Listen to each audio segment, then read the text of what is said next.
Hello, everyone, and welcome. Um, I know I have done a Final Fantasy thing, a couple Final Fantasy things before, but last thing was a stupid speedrun, and I've done a tutorial of squadrons. But you know what? Now I'm gonna go. Uh, oh yeah, no, I had to go kill that. Right? Fair enough. So yeah, there's that's how far I got on a solo run until I realized I was being stupid.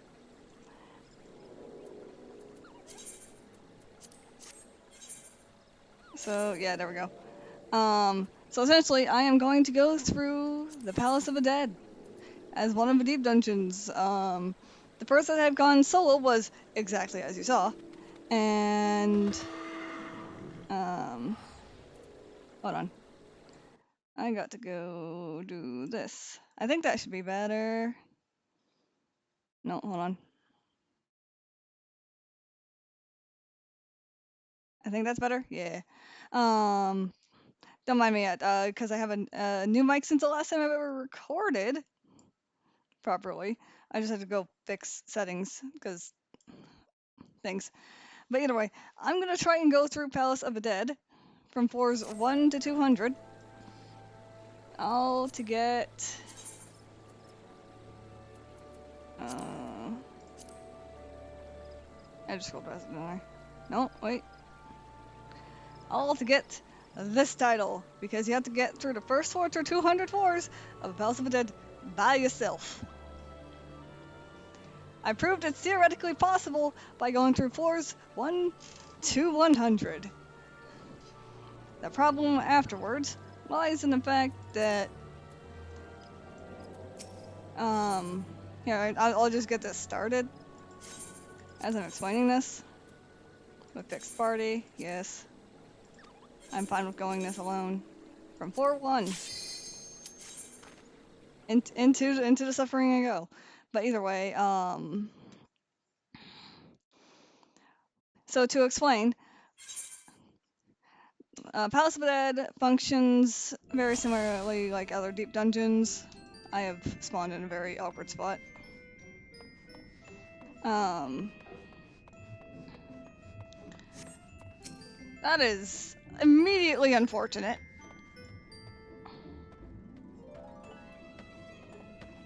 Uh, so Palace of the Dead functions very similar to. I got like what's going on. Yep. Oh well, it's fine. I mean, they get good XP. Get out of here.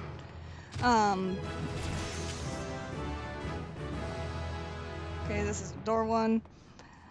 So Palace of the Dead, every 10 floors there will be a boss. There are chests between. I'm now Toad. Yeah. So there's also traps. There are different types of traps. This is one of the traps. If there is a snake, do not let it touch you because it will instantly kill you if you are a frog. You just have to kind of wait it out. But either way, back to what I was saying. From floors 1 to 10, every 10 floors is a boss. For Palace of the Dead specifically, once you have completed all 100 floors, the bosses repeat, but are slightly harder. There's a Cairn of Return, so in multiplayer, I believe if you die, we don't use this very often because most of the time I'm either a healer or a tank while going through this. Because if I'm with people, I go as a healer. If we already have a tank. There are treasure coffers. Bronze ones have items like potions and sometimes Phoenix Downs. Silver ones almost always have the Aether stuff, so you can level up your gear. You start with 0, but as you keep going, it gets to 99.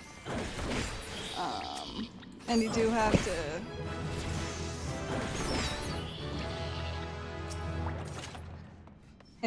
to... go further. And there's another trap type.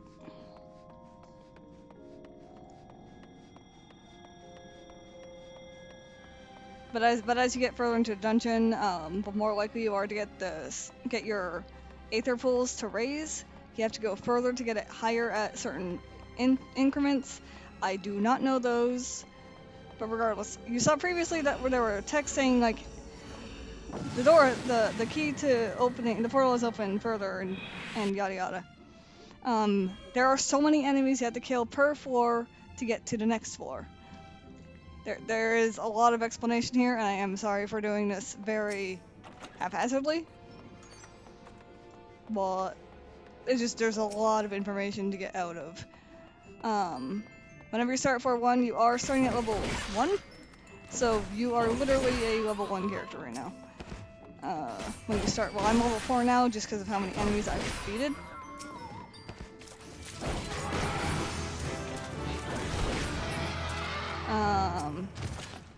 The reason why I choose of the tanks Gunbreaker is because I know it very well from levels 1 through 60, as 60 is the level that it caps at for specifically Palace of the Dead.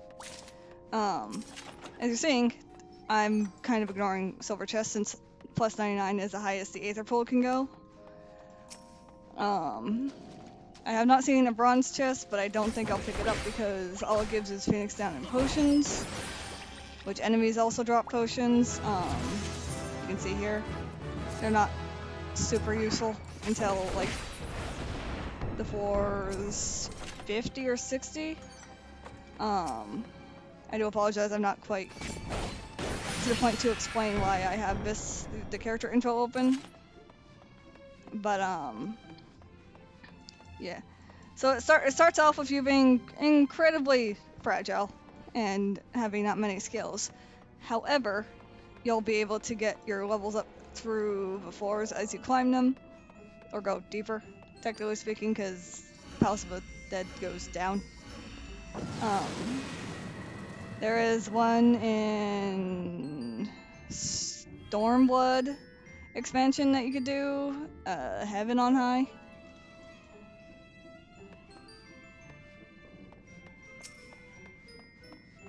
That starts you at level 50 and I believe takes you to level 70. I can't fully remember, I just know that only goes to floors 100, and I easily got to floor 50 and then got deleted by the basic enemies after 50 on my first couple of runs because I did not have the Aether Pool for it.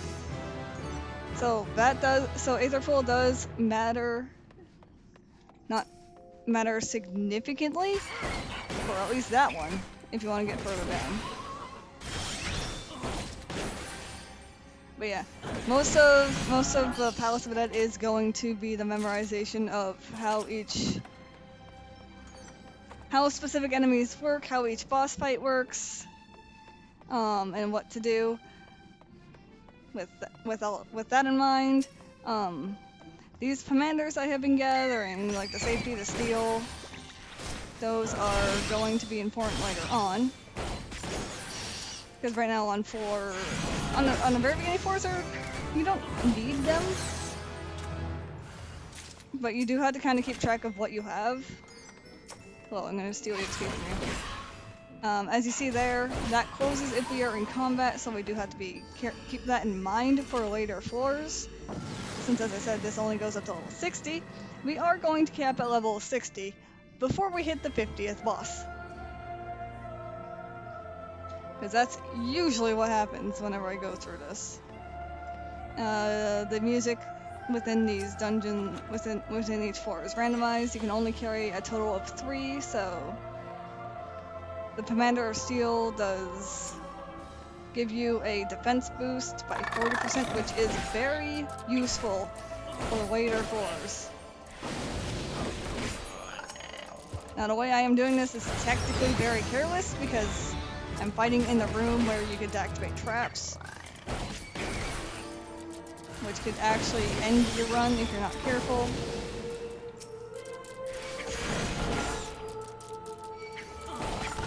But since this is early on, this is just kind of how I do things. And I don't mind. I'll probably have to change how I do things later on, where you'll see me fighting more in hallways rather than in the room itself.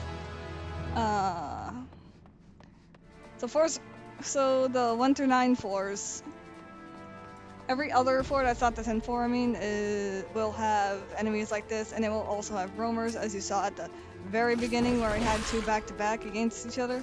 That does occasionally happen. If it happens later on, I will be very concerned because I am now a frog.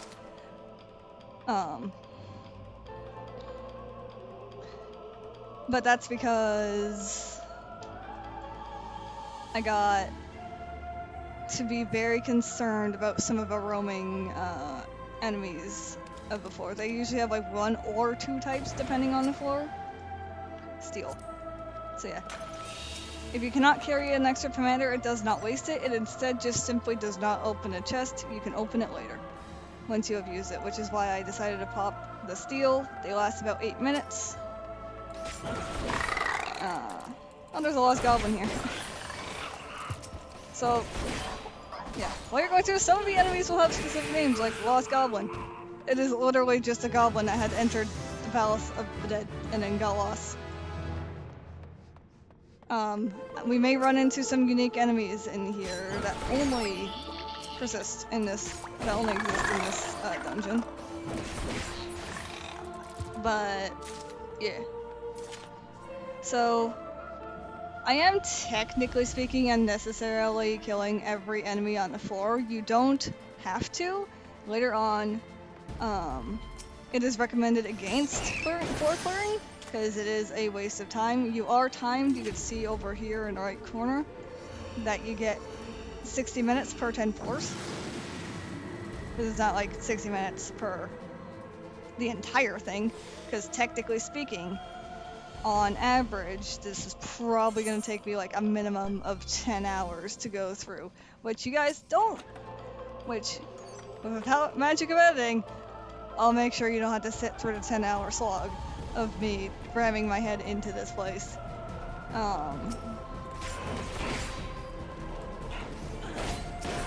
yeah, I'll go through over certain enemies, certain things to keep in mind of if this is like, you're using this as a way to try and get through this. Cool. Hopefully this helps you. If not, otherwise, just another video for you. But, yeah. If you pay attention to the top right-hand corner, you'll see how things change. The little symbols for the cairn, which is this one, and the key, which is the way forward. You'll see how every time I kill an enemy, it goes. This is unfortunate. You'll see that it goes up, and sometimes enemies will drop chests. You can actually increase that chance later on, and I'll just have to literally waste time with this goblin. Okay, now I can defeat you, sir. There we go.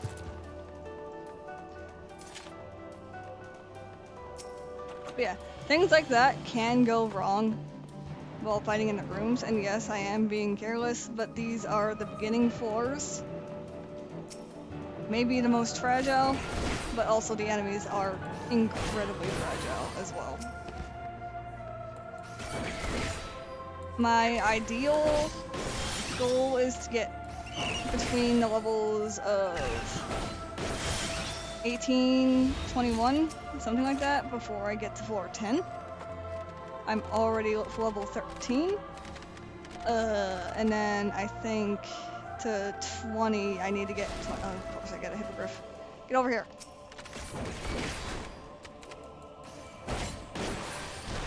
Well, hippoceraph. Anyway. Yeah. It's mostly just gonna be me going through the thing, because I'm doing it solo. I'm not gonna bother with a tank stance since it doesn't do any good for me to use it when I don't have like NPCs or players to protect. 4-6 with intuition. So intuition lets you find hidden treasures on floors. There is a chance for a hidden chest to be somewhere randomly on the floor. I don't know if I'm opening that. I will give you a fair warning. The reason why I'm only choosing to open the gold chest and completely ignoring the silver chests, and probably going to be ignoring any bronze chests, is because there is a chance they can be a mimic. And mimics can give a 10-minute long proc of like reduced healing effects and damage over time. Called Pox, and it is not fun, to say the least.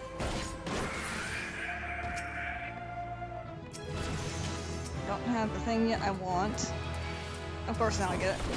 So, this lightning shot for Gunbreaker is going to be basically how I initiate everything.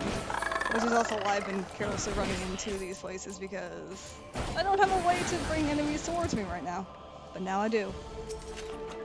Commander of Strength, there we go. So Strength and Steel are your two main commanders that you will want to use here. Your commanders of Flight, you will want to save those for later floors. Commander of Affluence lets you find more chests, so if you are just looking for items, use that. Commander of Sight lets you see traps on the floor and see the entire minimap here. Yeah, that's how I'll usually initiate combat. Oh, hello everyone. How are you guys doing?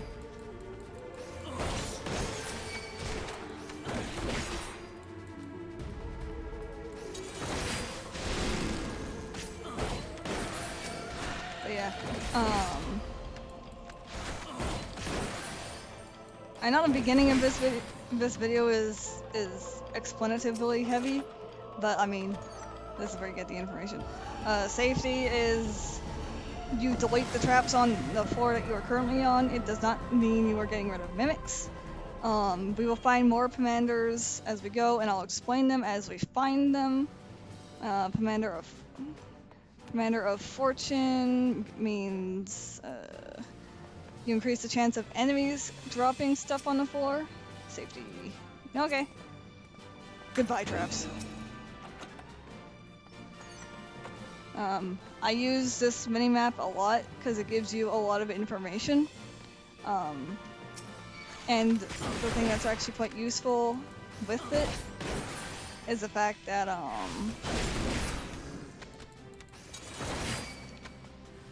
whenever there is a chest in a room, it will showcase it with an icon. If there are multiple chests in a room, there is an order of importance. There's a priority order where it will show gold chests over silver and silver over bronze. So if you're looking for commanders, just look for the gold symbols.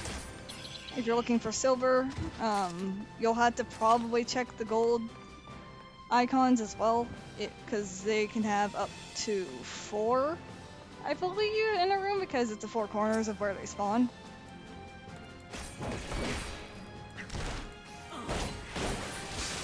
The little tree symbol will be the cairn, the key is the door, obviously, as I was explaining previously. I'm just trying to remember all of the information that needs to be said.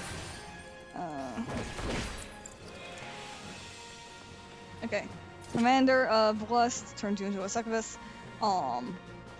You go into a transformation quite literally and just... You have a cast timer fireball thing. Oh, wait, there is a chest. Hello, sir. How are you doing? Zone will be useful.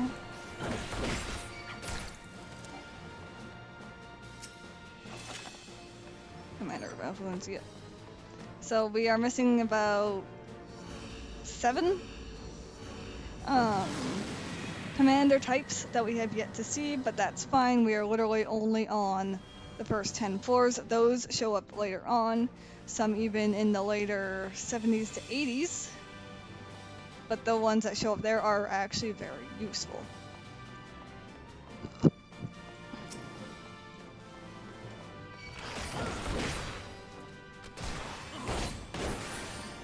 But yeah, so with a commander, flight decreases the amount of enemies in the next floor. which does also slightly alter how many enemies are required, because I believe, I could be wrong, but I believe the amount of enemies needed to be slain on a floor for the passage to open, now that I've actually hovered over to give it the proper name, is based off of how many enemies are currently on the floor.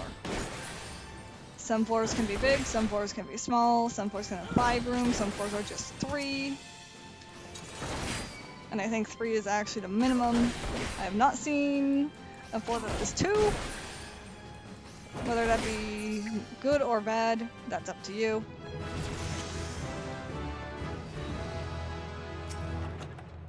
Another Commander of Flight, nice.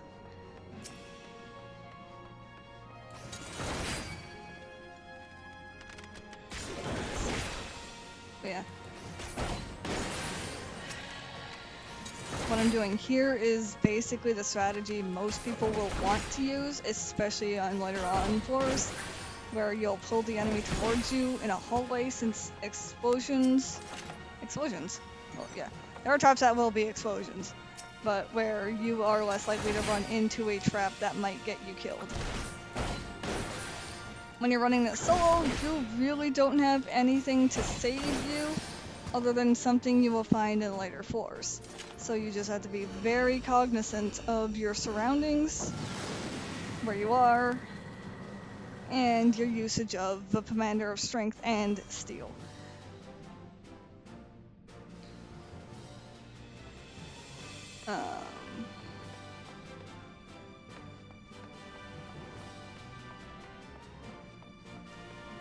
But yeah. What else can I say?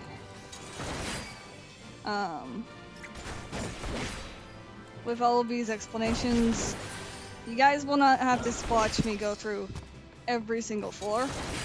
As I said before, I'll mention maybe key enemies for some of the floors if need be.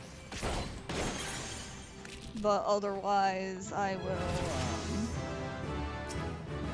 Commander of Steel. Let me re-up Steel.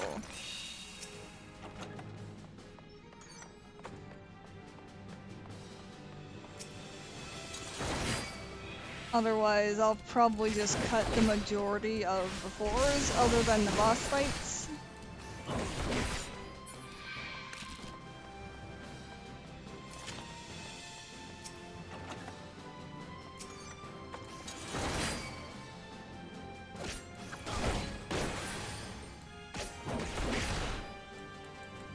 And I do have a way open here. Now, the reason why I'll keep mentioning that is, as I said, when you hit level 60, most of what you'll be doing once you level cap is kill the minimum amount of enemies per floor, and then head straight to the head straight to the passage. If there are gold chests on the way, grab them as you go. It's pretty straightforward. I right now have like the maximum amount of strength and steals, which means I could use them more freely. They are a lot more common, and there's a lot of things in this room. I guess I'll just take the free XP then. No, it's not free, but like, you know.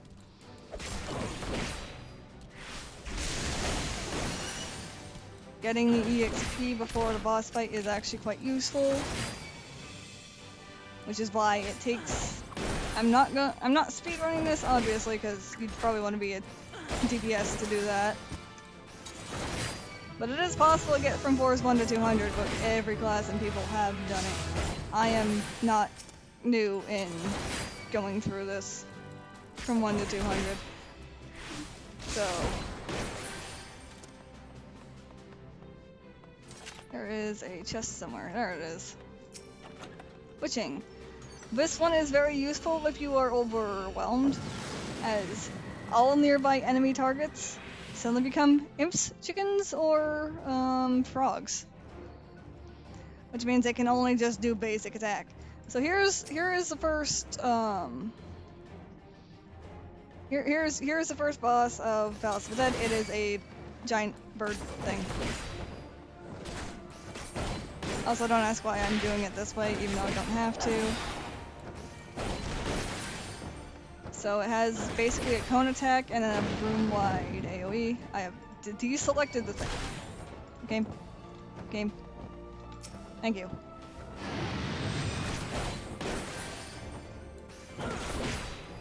Yeah, it has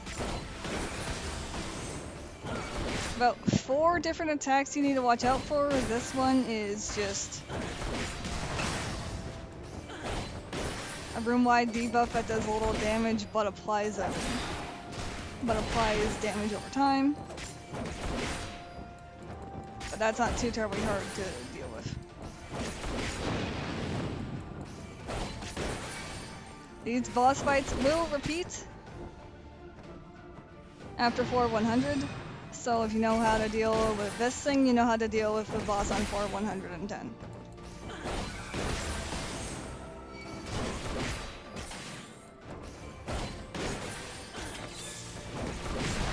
Which I'll just always, because that's one thing I cannot dodge, I will always use the mitts, the mitigations that the tank has to deal with them. But otherwise, if you're a DPS, it's probably safer for you to use a Commander of Steel. And then use... if you are melee, I think you have low blow. And that will be useful. So that's floors 1 to 10 done. Oh yeah, and this also gets you Tomes of Poetics and some Gil and a bit of EXP. But that you can technically use this to push your levels. It's not super effective, especially past level 60 or 50. But the Tomes of Poetics would probably be useful if you don't have them capped.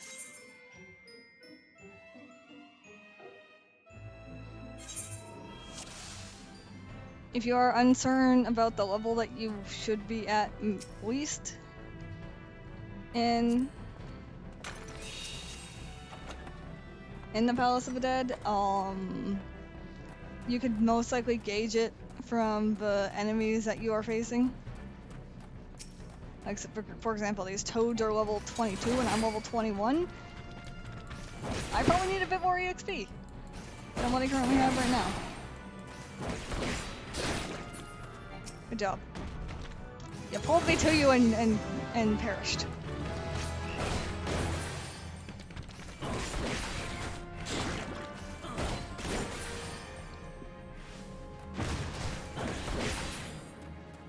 But yeah, just gauging innovation. Yay. Basically, I take more damage and deal less damage, but that's fine. Oh, hello, frog, you just spawned and saw me. How fortunate or unfortunate.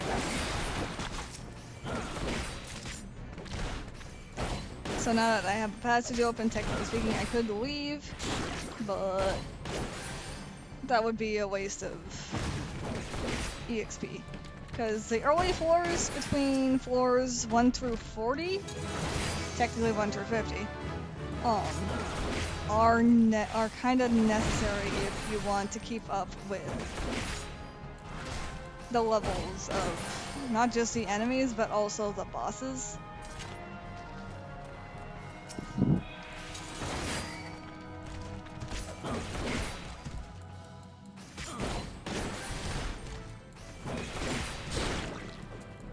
Because I always run into the issue of the boss on floor 120 hitting harder than I anticipate.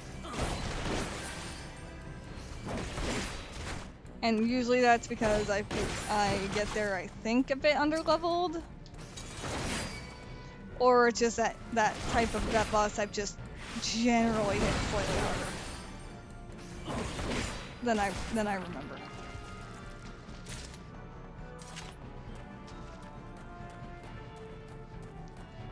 But yeah. That's the way forward.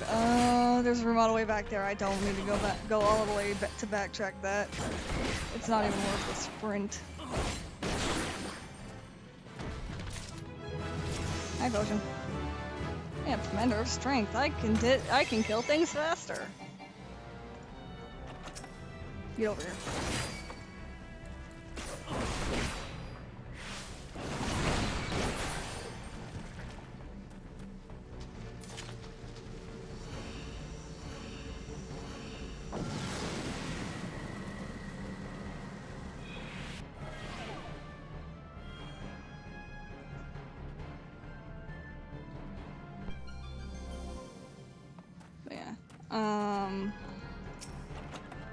Commander of Purity.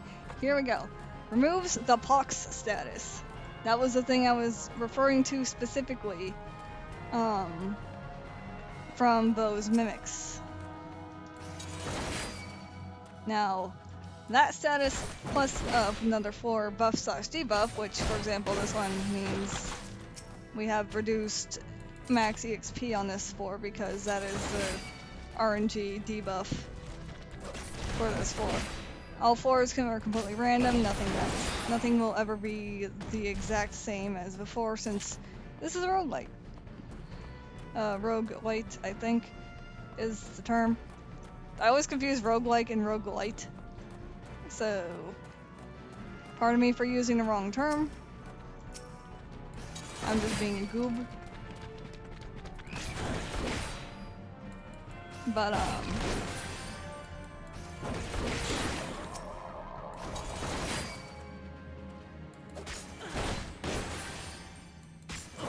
since all the 4s are going to be randomized, it is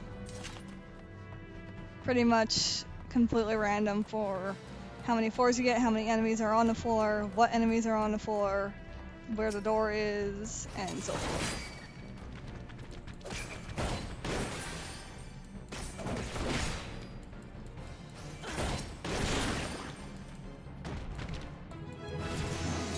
Now you're a mage.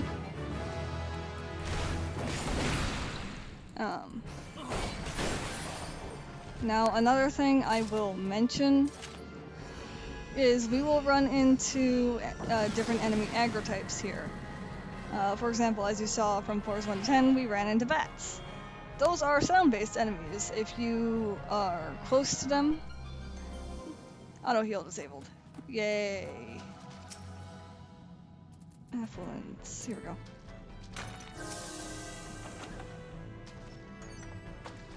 Most of it.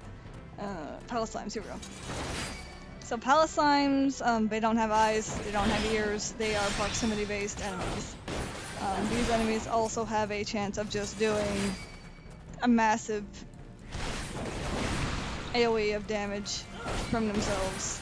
So, if you see me kind of focusing the slimes on floors 11 through 13, that's why.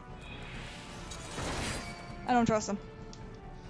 There's another enemy type that I'll be focusing much later on because they are very annoying. Oh, how convenient! It's right there.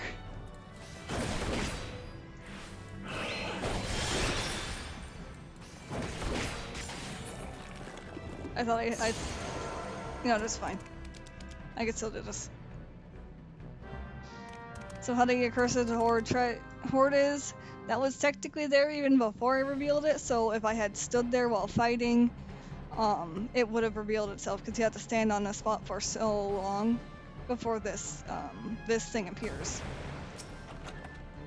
And then you get a piece of the accursed horde. These will be open later on. Also, this does occasionally happen. You'll kill all the enemies on the floor and the way is not open.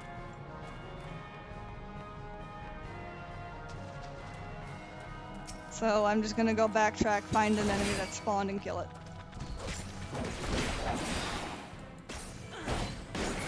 Goodbye, frog. There's a palace pudding. That is a magic type enemy. I'm just not gonna deal with it right now.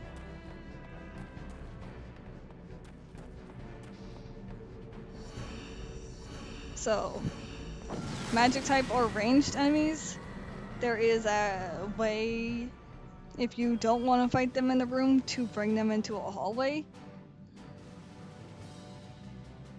I'll see if I can find one on this floor, as an example. I mean, I could technically just do this. So technically you just hug walls to forcibly break line of sight, and that will...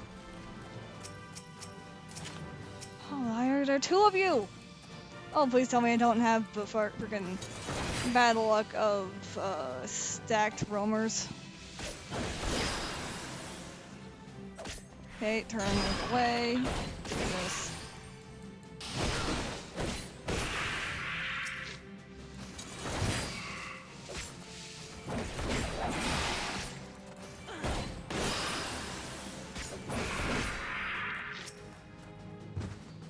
I see you.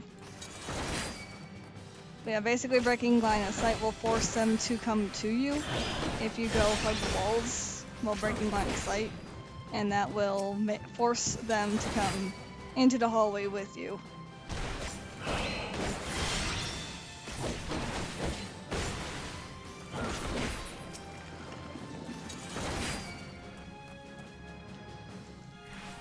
And when you force them to come into the hallway with you, that does give you the ability to handle them without threat of accidentally setting off a trap.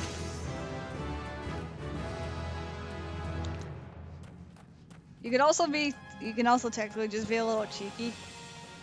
And that's why they were stacked. Tiny room. There's more chests in here?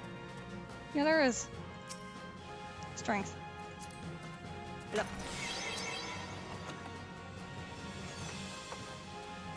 But,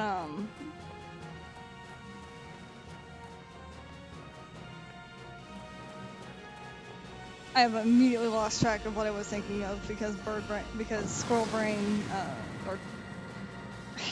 yeah, you know what, fuck it, squirrel brain.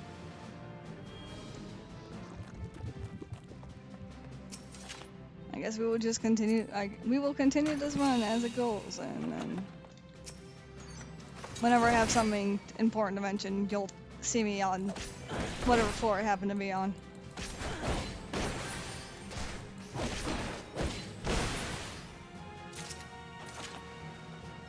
Here we go. So Commander of Alteration. This is probably the most entertaining commander ever. Because changes the enemy occupying a random room on the next floor into a Mimic or a Mandragora. So this could be either very beneficial or very dangerous. And I'm gonna use it. Because if we get Mandragora, that is a lot of EXP. And it is basically a free room and a free floor. If we are lucky. Most of the time I am lucky with these, because I have really stupid luck. Oh, of course I get a Mimic room. I can immediately tell because there's a frickin' chest in the middle there. I just saw things spawn off in the distance. Lovely. Commander of Strength. I will gladly refresh my strength to deal with these two mimics. You'll get to go over here.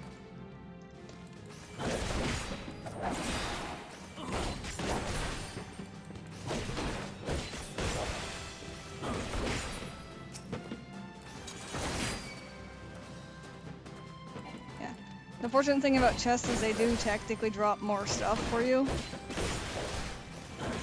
Like potions and whatnot, and they have a higher chance of dropping a chest afterward. Infatuation, that thing is what you want to watch out. You see that it is flashing. You can use as a tank interject to interrupt it because the flashing bar there does mean that it is interruptible. And I believe you can also stun them out of it. So as long as you have low blow, make sure you use it before that hits you. So we do have palace seedlings in these places. These guys have stackable dot. So be careful with fighting multiple of them, I would say. But because there's palace seedlings in here, you can bet yourself that there's going to be more bulls in here. So watch out for bad breath. So sometimes if you see wanderers, you can just technically just let them pass. cobras are sight-based, so I could technically just follow right behind it. It doesn't matter. If this was proximity-based, then I would have been aggroed it by now. If this was sound-based, I could hit a very specific key and just go into the like roleplay walk. And then it wouldn't hear me because there's also sound-based. I believe that was the thing I was originally talking about before I got distracted by chest. But just keep that in mind that there are multiple enemy aggro types, so keep that in mind for stancing. Blinded, lovely, which means our accuracy is crud. But yeah, you do also, by doing this, not risk things just spawning on you, but also risk triggering traps. That could just technically end your run. There is a trap that does explode, and I have had a lot of very interesting situations with that explosion, and then also the fact that chests, not only can they sometimes be mimics, they can also sometimes be bombs. I'm just gonna kill this marble for the EXP while I explain this little bit of story. So there was a time where I had been doing a run with a friend, and we were in call. I stepped on an explosion, and then I just said, like, look, it's fine. As long as this chest doesn't blow up, I'm fine. The chest immediately blows up and I'm dead. Since we were together, it did not matter all that much. He just had to go use a Phoenix down on me. We later brought in 2 other friends on another day where I had something very similar happen to us. One of them went AFK, and I think that was the healer. Before I go delve into the story, here is the next boss, level 35, which is probably why I always remember it being slightly difficult. I do have both of those up, which is great.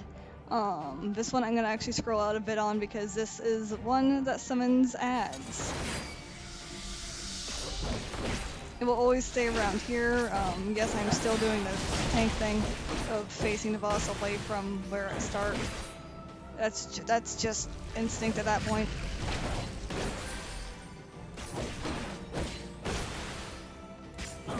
But yeah, this thing spawns 2 ads and then just targets random people with big things.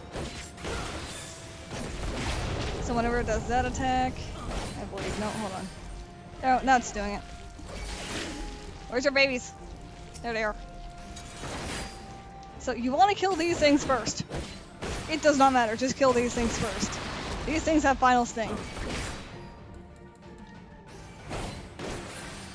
You do not want to deal with final sting. As a blue mage, I can tell you, it hit hard. It's not like I have a way of using final sting to just unsynced one-shot Leviathan.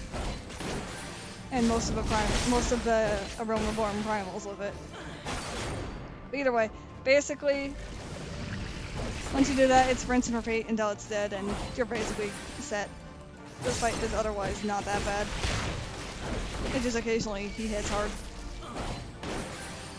Because even with a 40% reduction and defenses, it still does a fair bit of my health.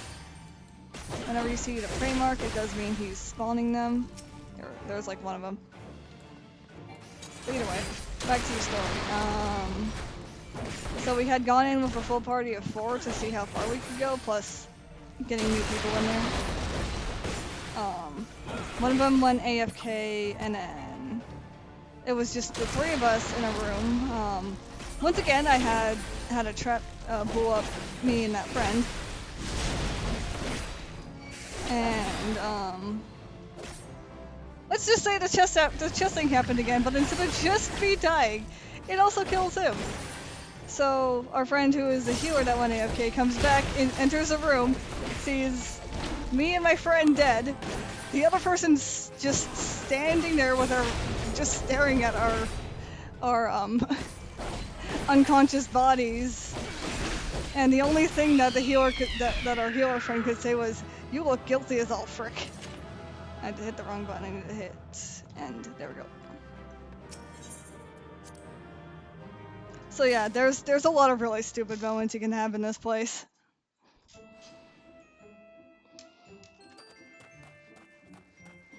Just like when you go to the door and then suddenly turn into a frog, so you transfer as a frog to the next floor. Here.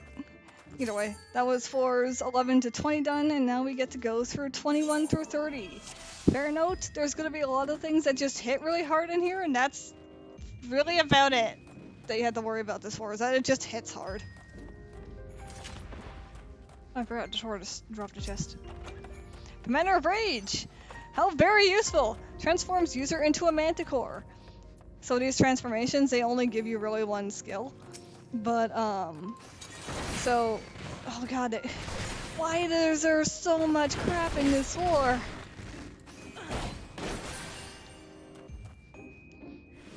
As long as that Palace Dullhand doesn't randomly decide to come over here, I think it's fine.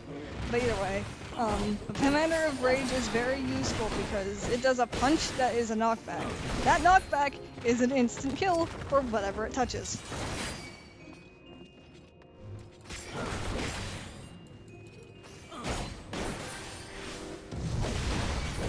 So, it's very useful unless there is an immunity to knockback, or knockback is disabled on a floor. So bear in mind the debuffs and buffs you get on the floors, because there is an eventual way that you can actually forego those types of things. But we'll get there when we get there. I just have to now go kill so many things in this room just to get through.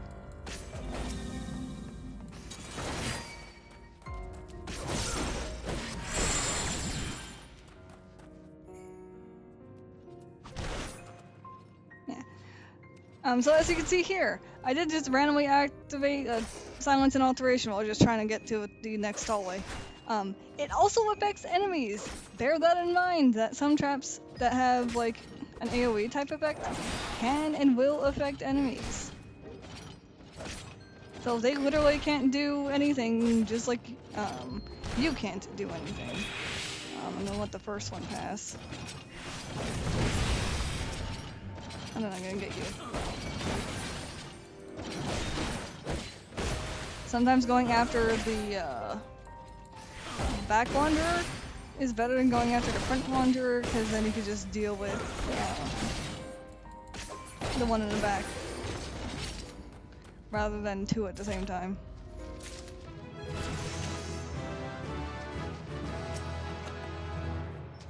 Here we go. Commander of thank you, Innovation. Removes all enhanced enchantments on the current floor. So if there's an enchantment on the floor you just really don't like, you don't need to deal with it. You can just say, nah, I don't want to deal with it. Mind you, it says all enchantments, meaning it includes the positive ones too. So keep in mind the upper right corner, because that gives you a lot of information about the dungeon, what floors, and how close you are to progress to the next.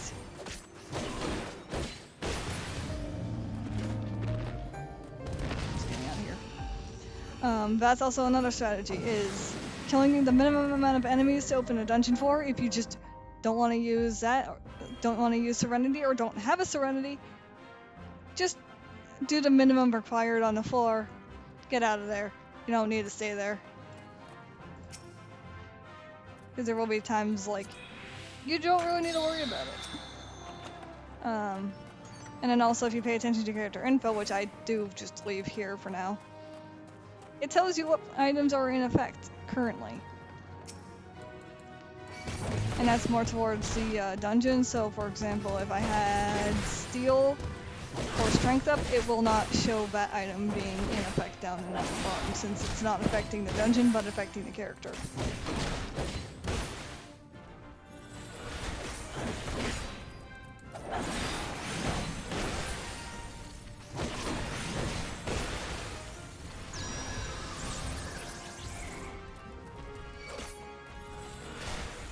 So what I'm doing here is, because there's a roamer coming towards me and I am fighting another enemy already, I am just slowly bringing it to a corner, because corners are really relatively safe.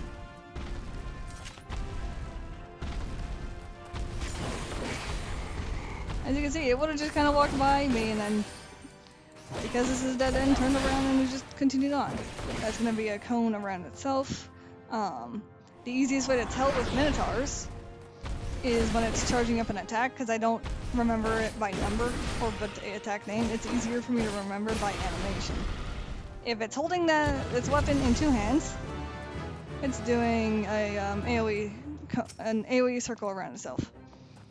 If it's holding its weapon in one hand, it's doing a cone in front of it. So go to its side or behind it and you're fine. That's like the random types of things I pay attention to. There's other enemies that follow that logic as well, so pay attention to how it holds the weapon when charging an attack that doesn't show an AoE. Yeah.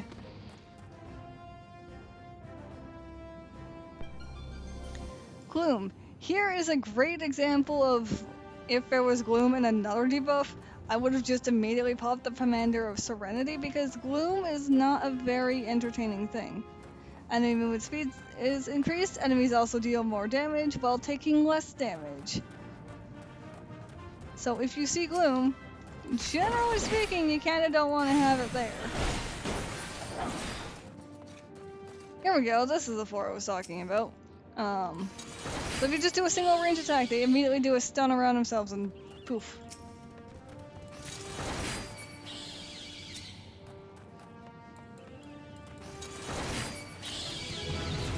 They also give a lot of EXP. Of course I can't grow this dude.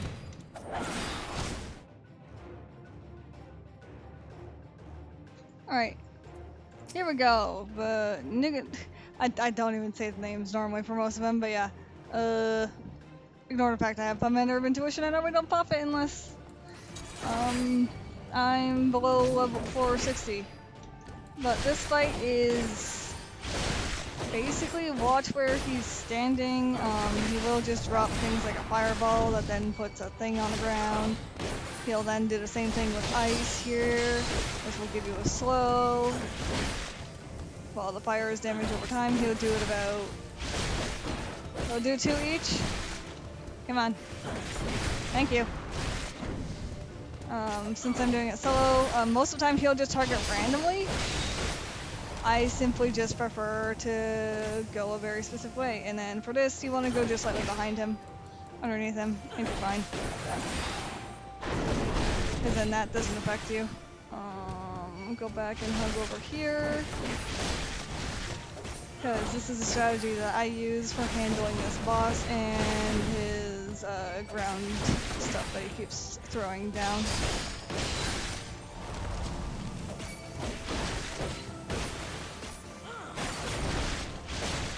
And if I'm worried about my health, I could just go use Aurora.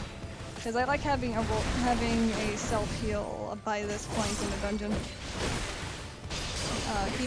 Keep him in the middle for the most part, because technically speaking all you have to do is go here. And you're fine.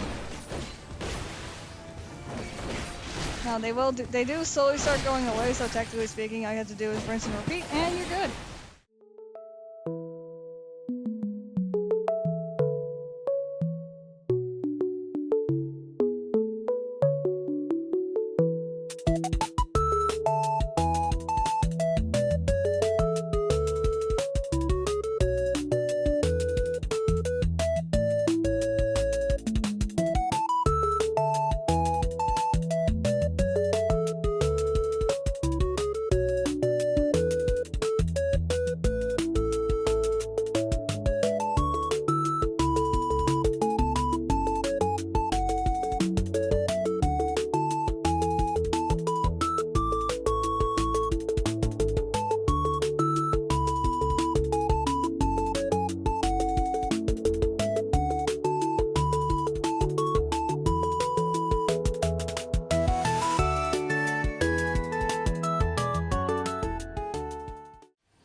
There we go.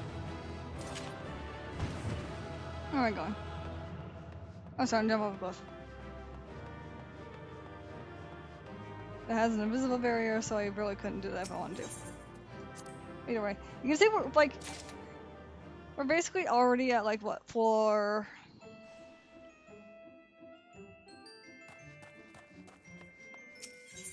We're in the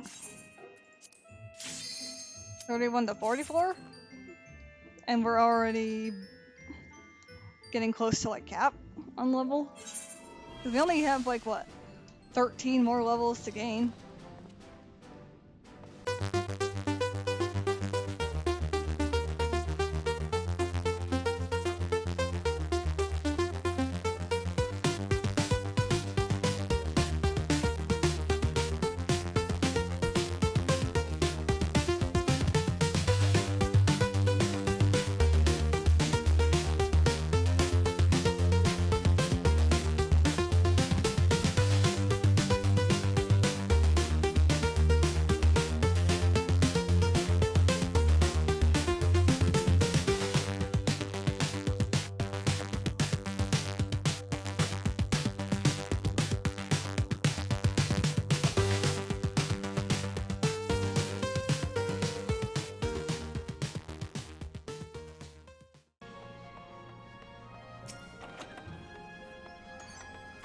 More gamble.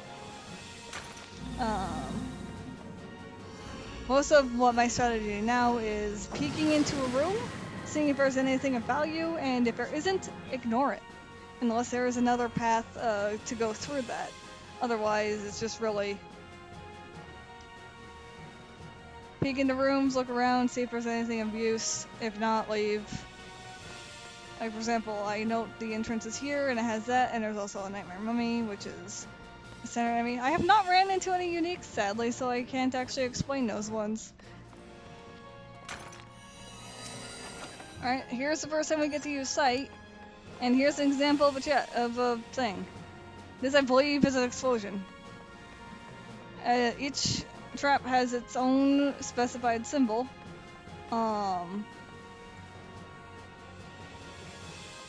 And that can usually actually tell you what type of trap it is, because there is actually one that if Gray and I are in here and the commander's sight is on, if he finds a trap that looks like a frog, he just, if there's no enemies in the floor and we're heading on, he'll just step on it because he likes turning into a frog. Damage dealt is decreased and knockback penalty. Here's the knockback penalty I was talking about. If you see knockback is disabled, do not use rage, it is pointless, unless you use serenity beforehand.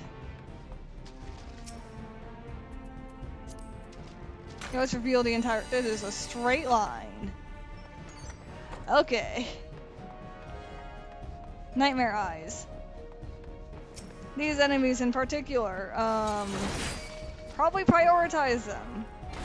I don't know if they do it here, but I know that they will occasionally do Eyes on Me, which is an AoE that hits the entire floor of a dungeon. So just bear that in mind.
kind of what happens when you use a Commander of Witching.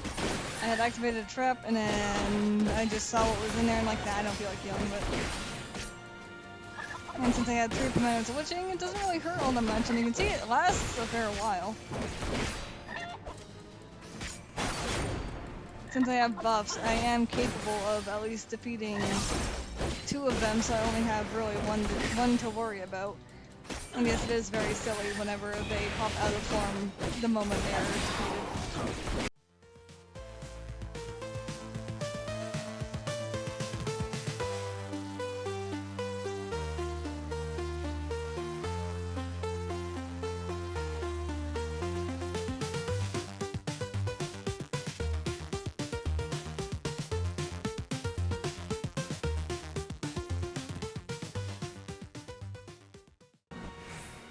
It almost wears off completely by the time you transfer and get to the next floor.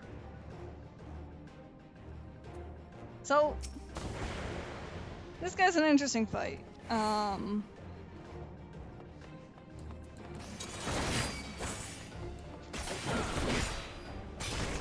He will almost strictly fight in the middle. And he drops basically areas of bleed. And then at some point he does have a giant attack that causes fear, essentially, I think.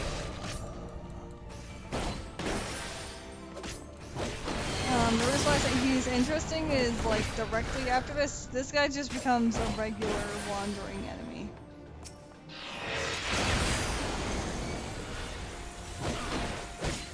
And we have to get rid of his pair of boots.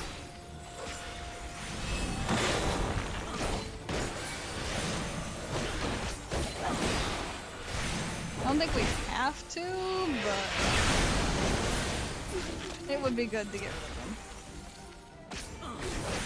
Also, if you see me accidentally using like these and whatnot, it's not me just doing it intentionally. I do just sometimes finger over the wrong mouse button. This is the please select it. That was the attack I'm talking about. It's because he'll have his boots attack you while you're stunned and cannot move. With the bigger AoE.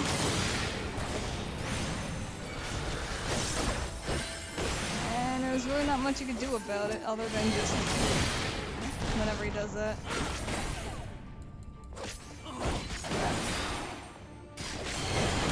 So that would be why you kind of want to focus the boots. If you have steel like I have right now, they aren't as threatening, especially when you have Aurora, and your basic combo does also heal you. But they are still smart to get rid of, and there it goes again, where you'll see me hit 5 instead of 6 on my Hot Wheel. That's just simply me not having my finger on the right button. It happens frequently. That's why whenever I'm playing healer, I'll just randomly cast Asuna for no reason on people. My Asuna is on 5, my group heal is on 6, my big heal is on 7, my basic heal is on 4. I was hoping to get that fast enough, but I guess not. I'm gonna get hit by a tornado. Whee!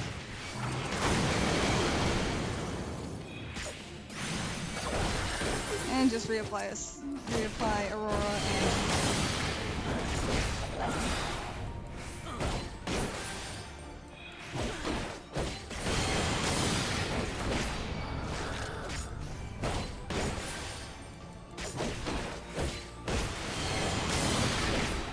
Now, technically speaking, if I popped the Commander of Strength, it would make this fight go by faster.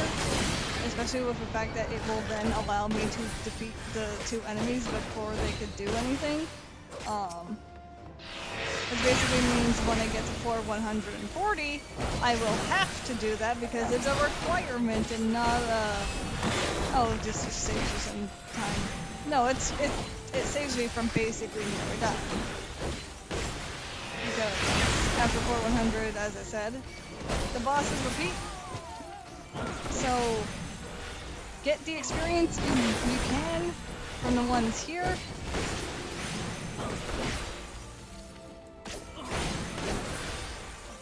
And do what you can. No, I didn't think I could do that, fair enough. I was gonna try something stupid, then I'm like, no wait, hold on, he does it after you're stunned, not before you're stunned.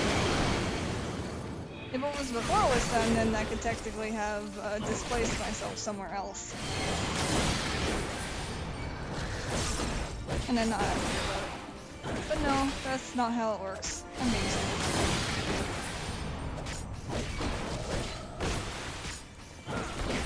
Yeah, the whole reason why I'm being stingy on using commanders of strength and steel right now is because it's not as important as it is until after floors, basically. They're still useful, like, at least for me right now, because again, I am a tank class, and I got diseased, but I did not get out of it in time, which means it'll be harder for me to move like they is.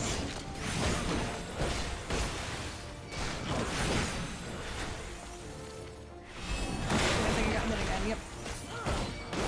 So I'm gonna preemptively do Aurora, do this move, so they do less damage. Boot him in the butt. Now you can see it's really just, you don't get to do much when you're stuck like this, and it does hurt a lot, especially if you have disease on you.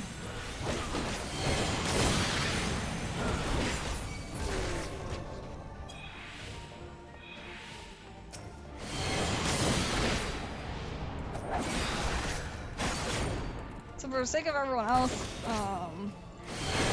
I would just recommend using Strength and Steel on this one. I'm just not, because I'm very stingy with my commanders. Until I get to very specific floors, because I don't like being low on them when I know they are necessary later on.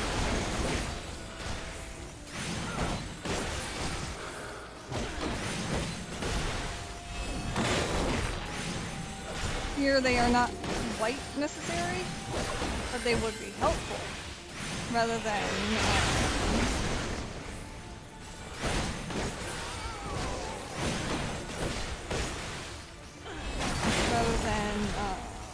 just being outright necessary to the point where if you don't use it, you're probably gonna lose the entire run. Okay, I killed him in time. So you can see kind of what happens when you just have defeated the enemies. You only take the one AoE, and then that's about it.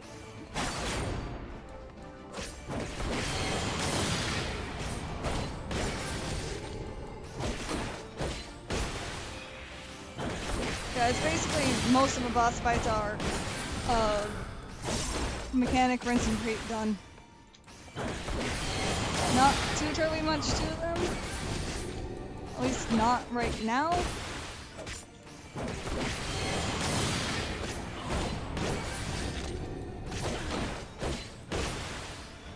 I think I might be able to kill you before your guys do stuff. Yeah, I can.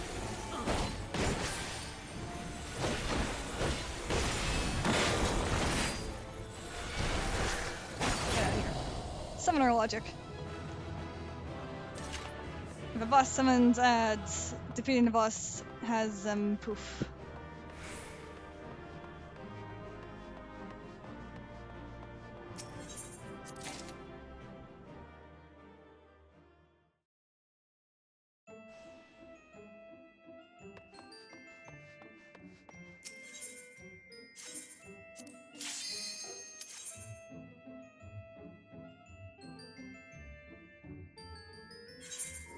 And this is the last set of the floors.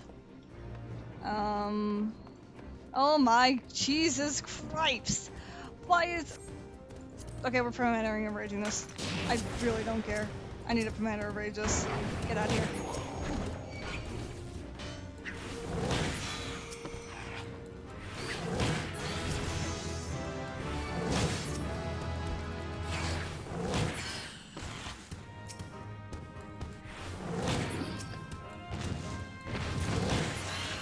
You can see how very effective this thing is.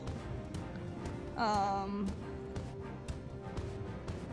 yeah, just the fact that there were just so many enemies. I don't feel like spending too terribly much time on like the very first floor right now.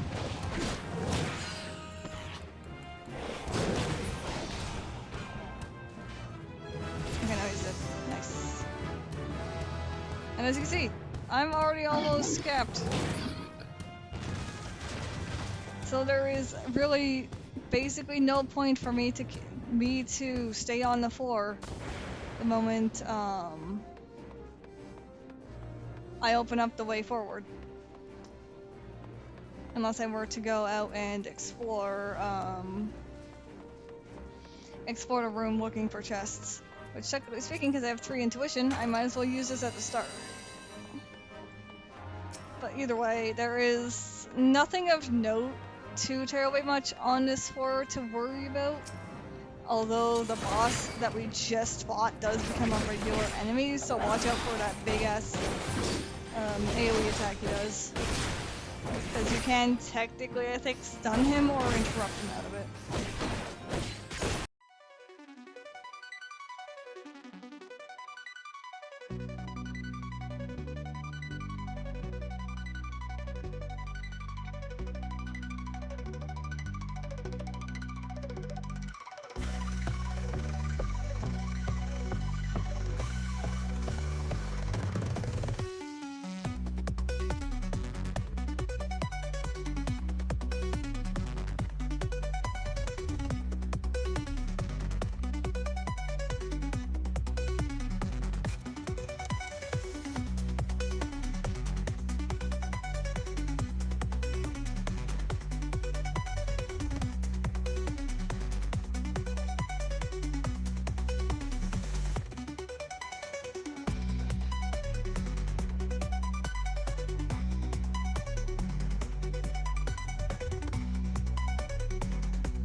Why is there so much stuff in here?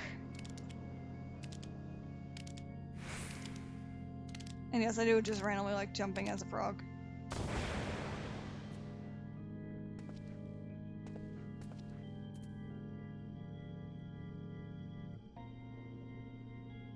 What?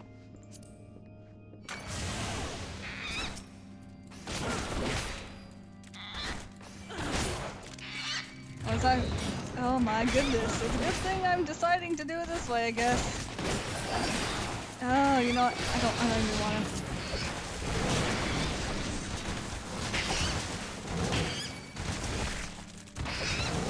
Just everything needs to die in this room right now.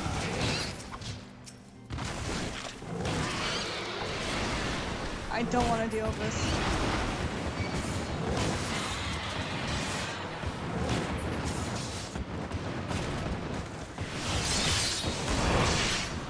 I need to be very careful because I am very low on health.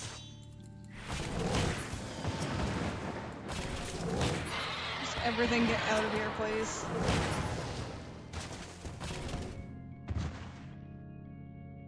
Okay, I'm gonna end this early now. Well, I just ended up my damage up early. Oops. It's fine.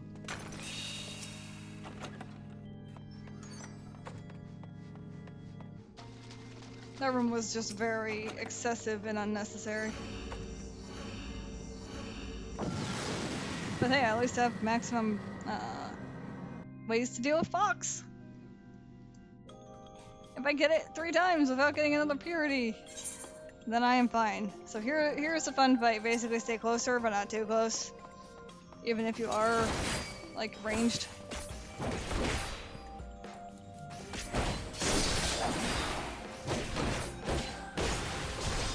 The symbols on the ground do matter. Did you get hit by any of her in-health or the other health? It is very punishing.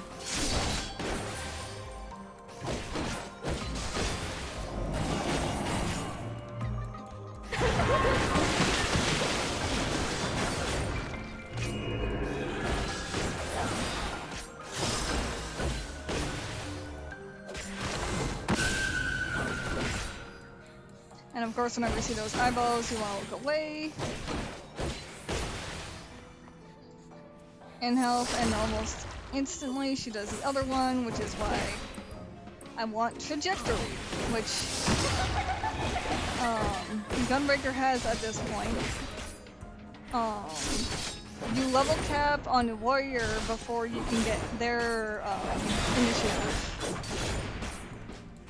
mobility move. Hence why I prefer Gunbreaker over that. Plus, the number 2 of Gunbreaker's combo does give me shields every time, which is quite useful. Oh fuck! I did not get out of range in time. There's a disease, which means her blood rain will be buffed. Since if you have all 6 of those, you get hit by too many of them. They may not do as much damage, but if she has basically a lot of those up, it will hurt.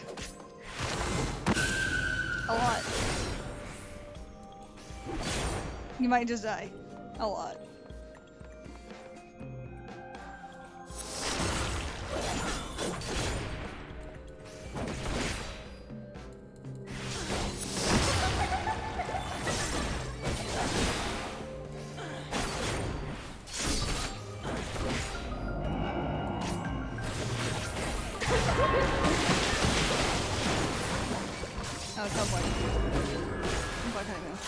So if she uses it, it goes away.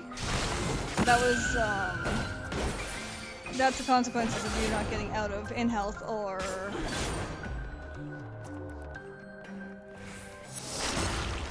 the other in health.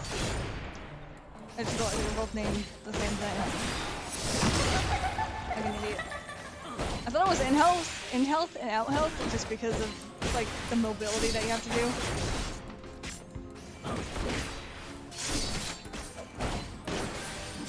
But no, I'm just being stupid.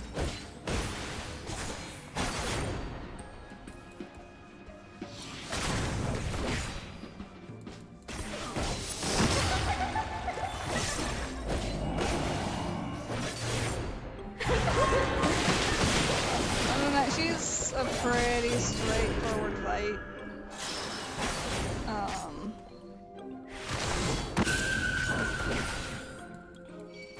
There's nothing too terribly complicated other than don't get hit by in health.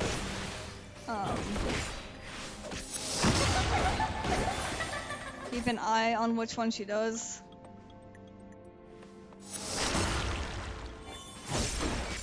And other than that, you're pretty set.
And like that, forests 1 through 50 are done, and it got mildly turned around because of cutscene. Skip.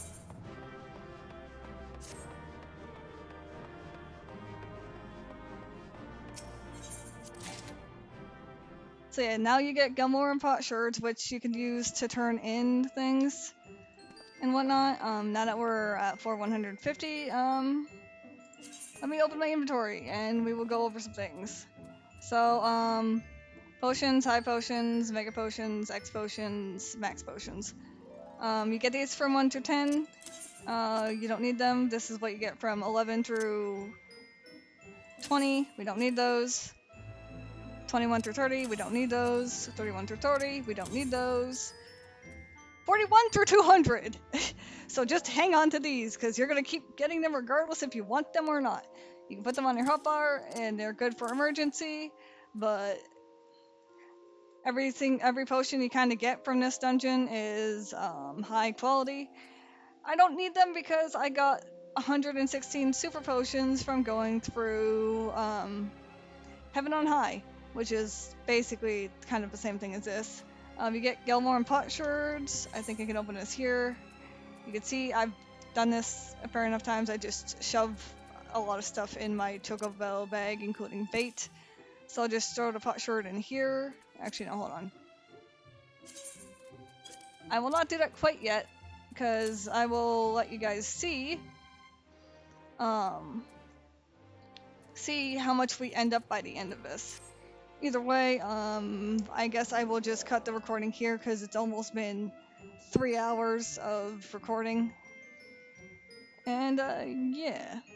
I also need to get food, because that's going to be a thing throughout this thing, so yeah, I'll just do this in parts.